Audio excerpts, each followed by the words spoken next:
Hello and welcome. Now, we are on Monster Girl Doctor episode 8. Yes, Monster Girl Doctor episode 8. We're getting close, guys. We're getting super close. Now, here's the thing.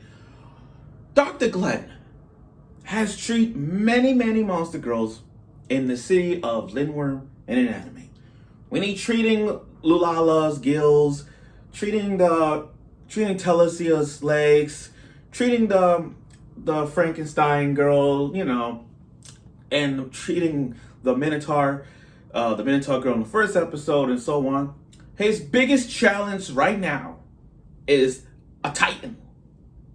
A Titan. And not like Attack on Titan thing. I mean, those Titans are scary as fuck, and that's in that era.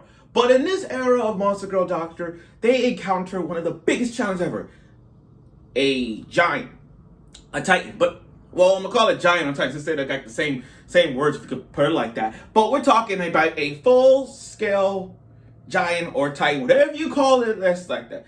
So, I like what they kind of put into this with his big challenge right now, facing the giant. And every time I've seen that, I'm thinking to myself, before they even counter it, in my head, it was like, oh my god, he's gonna add another harem into it. And I was thinking of Attack on Titan opening. Like, I think what they did is teasing us. And by teasing us, I mean like, because Attack on Titan is coming out, it's since Attack on Titan is coming back, I'm like, the title says Attack on Gigas. My initial reaction was, okay, we're gonna play the first season of Attack on Titan. That's the first thing that came to my mind. Another thing that came into my mind was, I'm looking at Diane from the Seven Deadly Sins, and I'm like, that woman out there is Diane. Except she can't shrink her body down to normal size, but at least that's giant Diane. But anyway, so the whole thing started off with them evacuating the village. But Telesia, being a strong warrior that she is, providing support and providing plans to handle the giant on her own. And that's what I like about Telesia. She is a grown woman. Like, I like her. I like her pride centurion warrior type thing. I get that, and I like it. I mean, she did that. Even she was so nervous that she willing to go through the mountains just to face the giant, because they had this thing about a legend about a giant destroying the village, or like destroying the Harpy village, so everybody evacuated, and that's good. Now, Dr. Glenn and Safi went with Telesia to encounter the giant, and at first glance, I'm like, this is Diane, Seven Deadly Sins Diane. That's it. That's one side. And the other side, I'm thinking Attack on Titan opening, and I'm like, oh, okay, Dr. Glenn, grab your blades. Grab your blades, grab your harness, because I'm going to see you can slice it. But it turns out that this giant is just a kind giant woman. Like, she's so nice that she just went to the village. She's just going down the village to see the doctor. That's it. Now, according to the dragon lady herself, she's just a nice human giant. She's just nice. All because she has a cold, which is sad. Which I understand, because it's snowing and she don't have any other clothes except like a giant ass shirt. So I get that.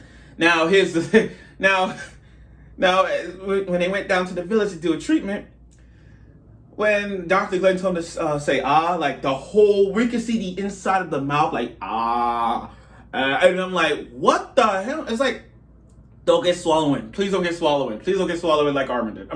Please don't do this. Please don't do it. And it's funny? And after looking at that, I'm like, there's going to be a doujin of that. There's going to be a doujin with Dr. Glenn and that giant. I see that coming. I mean, there are some doujins that they did with giant women. This is going to be like one of them. But now, as he treated her, the whole building collapsed. Not the whole building. The whole structure of him standing collapsed and landing on her boobs. Her giant ass boobs. Giant ass boobs. They're like pillows and all that stuff. And, and he gets sucked in through the boobs. He's like, I'm going to die. First of all, you're in heaven right now. Who wouldn't have their face or their body being smushed by giant boobs? That's heaven right there. You're in heaven, man. You're not gonna die. You're not gonna die. Trust me. This guy, really, he's living the life. But can we just think about this for a second? he just treated a giant woman. You think that you think he could treat anybody from like Attack on Titan era? I mean, I know how dangerous they are, but if he could just like be the medical corps in that era, I'm telling you, he'll be a badass guy. Not killing people, but he'll be a badass guy. You know what I mean? Trying to find a cure to stop Titans, all that stuff. You know what I mean? If Dr. Glenn was in that era, he would have done something different. Okay. And now, after treating the giant woman and having her and made some nice warm outfits for her in case she gets cold and all that stuff, they went back to Lindworm. They finally went back to Lindworm. Now they're going on a dinner date. Dr. Glenn and Telesia are going on a dinner date. And it was so romantic. I mean, I love how they want to put the love rival between Safi and Telesia. The snake and the Harpy girl. That's what we all like about harem animes. It's not even, that's what we like about it. We like when one girl has a rival with somebody girl who has a thing for the main character. And that's always been the most likable thing to a harem. We see one girl and this other girl have a rivalry going at it just to get close to him. Kind of like how Musubi and Tsukiyumi is from Sekirei, where they all want to fight to see who can sit next to him. You know what I mean? It's like that. It's like that. All about Monster Misune, even in prime example, Monster Misune, where you got Mia and a love rival with, I will say, mostly Centaura or Miro at the time. I mean, I'm gonna say that's a close love rivalry going on, but that's a good thing. So Safi just there spying on him in case she try to make a move, and it just doesn't want to get one after another type thing. Now it's the ceremony, and everybody's getting ready for the big ceremony for the mermaids. The dragon lady herself is so pleased with it. Now, as she standing there explains how the history of Lindworm happens, she collapsed, and that's how it ended. So and we all know what's gonna happen. He's gonna treat the dragon. He's gonna treat the dragon lady. Now, again, when Dr. Glenn saw something wrong with her, he noticed there's something wrong with that long tail of hers. So it's gonna be like, okay, he got another harem involved. So let's look at his whole harem resume here, shall we? He got a snake. He got the He got the snake. He got the horse. He got the. I'm trying to put it in order so I won't mess up. The snake, the horse, the mermaid, the centaur. Oh no, the undead Frankenstein. Harpy, the giant, the spider. He got about 7 monster girls. Wait, am I saying it right? Mermaid. Yeah, he got about 7. And if you add the dragon towards it, that's 8. Plus, if you add the Cyclops, because she's in the opening, if you add the Cyclops, then you got about 9. So he got a 9 monster girls in his resume. 9. Compared to Darling-kun from Monster Misune, he got 7.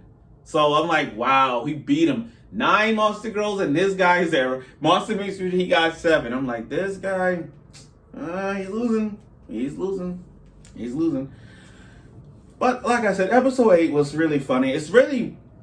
I like what they doing with this era of Monster Girl Doctor. It's kind of normal fan service compared to Monster Misune fan service. Like, this is just, like, Monster Misune is high level fan service. Monster Girl Doctor is your mid-tier, kind of like an average fan service. It's not going big. They're not going big on the fan service. It's just kind of low quality. But it's the funniness of them. It's just Dr. Glenn treating monster girls in a variety of ways to feel like it's a part of a fan service stunt. But that's okay. That's okay. And again, this episode proves to me that he could treat anybody, including giants. So if you ever encounter, if you ever encounter a giant like her, call Dr. Glenn, because he could do it. He could do it all. So thank you for watching this video, and I look forward to see how he's gonna treat a dragon lady. Hopefully, Taru, Lokua, Kana, Elma, they're gonna need him.